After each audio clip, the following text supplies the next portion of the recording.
మీ business ఏదైనా మీ ఊర్లో promotion చేయాలంటే అది సుమన్ టీవీతోనే సాధ్యం. ఇప్పుడే సంప్రదించండి.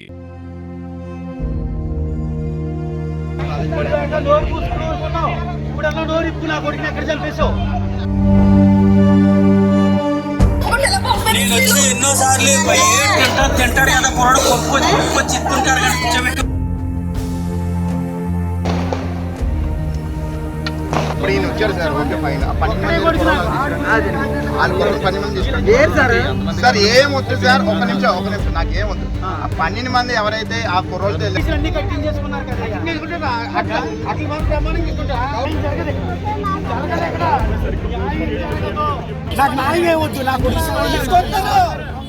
నమస్తే, వెల్కమ్ టు సుమన్ టీవీ.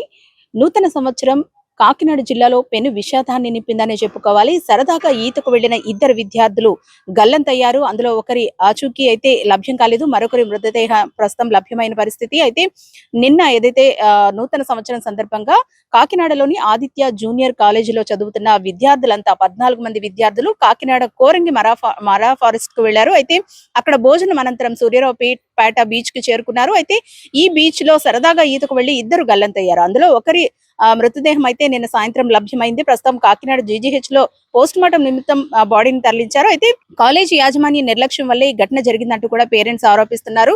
ఎవరైనా ఔటింగ్ కి వెళ్లే ముందు పేరెంట్స్ కి ఇంటిమేట్ చేస్తారు, ఒక కాల్ చేసి ఇలా ఔటింగ్ కి పంపిస్తున్నామంటూ కూడా ఇన్ఫార్మ్ చేస్తారు. కానీ ఎలాంటి ఇన్ఫర్మేషన్ లేకుండానే వాళ్ళ బయటకు పంపడం ఏంటంటూ కూడా పేరెంట్స్ అయితే ఆందోళన వ్యక్తం చేస్తున్నారు. అలాగే బాడీ కోసం నిన్న ఏదైతే బీచ్ లో వెతుకులాట ప్రారంభించారో ఆ టైంలోనే పేరెంట్స్ కూడా అక్కడికి చేరుకున్నారు. బాడీ మృతదేహం లభ్యమైన తర్వాత అంబులెన్స్ లో ఎక్కించిన తర్వాత పేరెంట్స్ అక్కడికి చేరుకున్నారు. అయితే అంబులెన్స్ లో బాడీ ఉందా లేదా అనేది మాకు తెలియదు. అంబులెన్స్ డోర్ ఓపెన్ చేయమన్నా సరే ఓపెన్ చేయలేదు. వెనకాతల ఫాలో అయినా సరే ఎవరు కూడా లోపల నుంచి గెడవేసి అంబులెన్స్ అయితే ఓపెన్ చేసి చూపించలేదు. డోర్ ఓపెన్ చేసి అసలు బాడీ ఉందా లేదా అన్న అనుమానం కూడా మాకు కలుగుతుందంటూ కూడా పేరెంట్స్ నిన్న రాత్రి నుంచి కూడా కాలేజీ ఎదుట ఆందోళన వ్యక్తం చేస్తున్నారు. 14 మంది స్టూడెంట్స్ లో ఇద్దరు, ఒకరు మృత్యువాత పడగా మరొకరి ఆచూకీ అయితే లభ్యం కాలేదు. మిగిలిన 12 మంది ఎక్కడున్నారనేది మనకి తెలియని పరిస్థితి. ఆ స్టూడెంట్స్ ని కాలేజీ యాజమాన్యమే దాచిందంటూ కూడా పేరెంట్స్ ఆరోపిస్తున్నారు. అసలు ఆ 12 మంది స్టూడెంట్స్ బయటకు వస్తేనే నిన్న ఏం జరిగింది అనేది తెలిసే అవకాశం ఉంది. ఒక్కసారి మేము స్టూడెంట్స్ తో మాట్లాడతామంటూ కూడా నిన్నటి నుంచి పేరెంట్స్ అయితే అడగడం జరుగుతోంది. అయితే దీనికి కాలేజ్ యాజమాన్యం కూడా నిరాకరిస్తోంది. అయితే యాజమాన్యం నిర్లక్ష్యమే ఇక్కడ ప్రస్ఫుటంగా కనిపిస్తోంది. ఎలాంటి ఇన్ఫర్మేషన్ లేకుండా పిల్లల్ని అసలు బయటకు ఔటింగ్ కి పంపించడం ఏంటంటూ కూడా వీళ్ళు క్వశ్చన్ చేస్తున్నారు. అయితే కేవలం ఆ నిర్లక్ష్యం వల్లే ఇప్పుడు నిండు ప్రాణాలు గాల్లో కలిసిపోయాయి. ఒకరి మృతదేహం అయితే నిన్న సాయంత్రం లభ్యమైంది. మరొకరి పరిస్థితి అయితే గనక ఇంకా ఆచూకీ లభ్యం కాని పరిస్థితి. అయితే ఈ ఆచూకీ లభ్యం కాని స్టూడెంట్ ఎవరైతే ఉన్నారో, తన తండ్రి చిన్నప్పుడే మరణించాడు. తల్లి మతిస్థిమితం లేని తల్లి తన అమ్మమ్మ దగ్గర ఉంటూ కూడా చదువుకుంటున్నాడు. అమ్మమ్మ 4 ఇళ్లలో పని చేసుకుంటూ కాయ కష్టం చేసుకుంటూ ఆ డబ్బుతోనే ఒక మంచి కాలేజ్ లో జాయిన్ చేసి ప్రయోజకుడిని చేయాలనుకుంది ఈ విద్యార్థి ఎవరైతే ఉన్నారో సూర్యారావుపేట బీచ్ లో గల్లంతైన విద్యార్థి. ప్రస్తుతం అయితే గనక కాకినాడ జిల్లా వ్యాప్తంగా ఇది పెను సంచలనం సృష్టించిందని చెప్పుకోవాలి. ఎందుకంటే కేవలం ఇద్దరు విద్యార్థులు కాదు, 14 మంది విద్యార్థులు అయితే ఔటింగ్ కి వెళ్లారు. అందులో ఇద్దరు విద్యార్థుల పరిస్థితి ఇది. మిగిలిన 12 మంది ఎక్కడున్నారనేది తెలియదు. కాలేజీ యాజమాన్యమే దాచిందంటూ కూడా వీళ్ళు ఆరోపిస్తున్నారు. నిన్న రాత్రి నుంచి కూడా వీళ్ళు కాలేజీ ఎదుట ధర్నా చేస్తున్నారు. ప్రస్తుతం కాకినాడ జీజీహెచ్ కి అయితే బాడీ చేరుకున్న పరిస్థితి. తమకు న్యాయం చేయాలంటూ కూడా వాళ్ళు డిమాండ్ చేస్తున్నారు. చనిపోయిన మా పిల్లలు తిరిగి రారు, కానీ ఈ ఘటనకు కారణమైన కాలేజీ యాజమాన్యంపై చర్యలు తీసుకోవాలంటూ కూడా పేరెంట్స్ కోరుతున్నారు. మొత్తానికి నూతన సంవత్సరం 2 కుటుంబాల్లో తీరని విషాదాన్ని నింపిందని చెప్పుకోవాలి.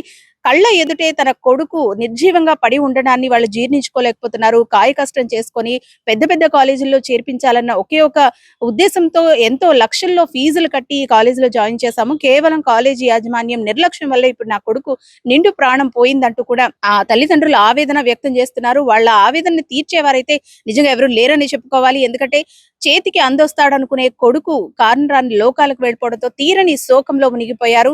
ప్రస్తుతం కాలేజీ యాజమాన్యం మీద చర్యలు తీసుకునేంత వరకు కూడా తమ పోరాటం ఆగదంటూ కూడా వాళ్ళు ధర్నా చేస్తూ ఉన్నారు.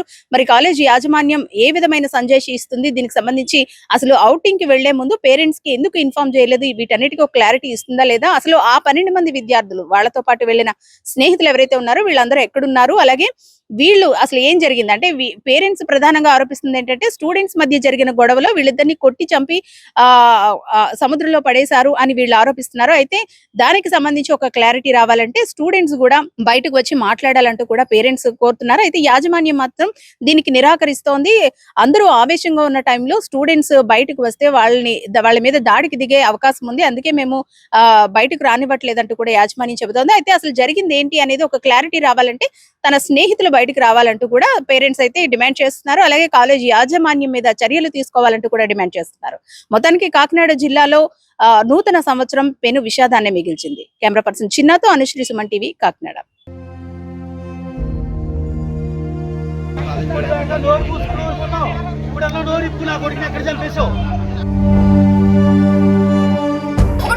నేను వచ్చి ఎన్నో సార్లు తింటాడు కదా కుర్రాడు కొనుక్కొచ్చి ఇస్తుంటాడు కానీ కూర్చోబెట్టి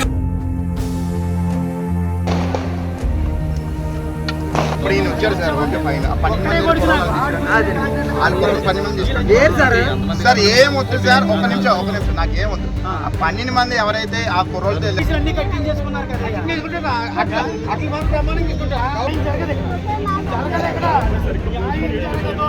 నాకు నాయమే వద్దు, నాకు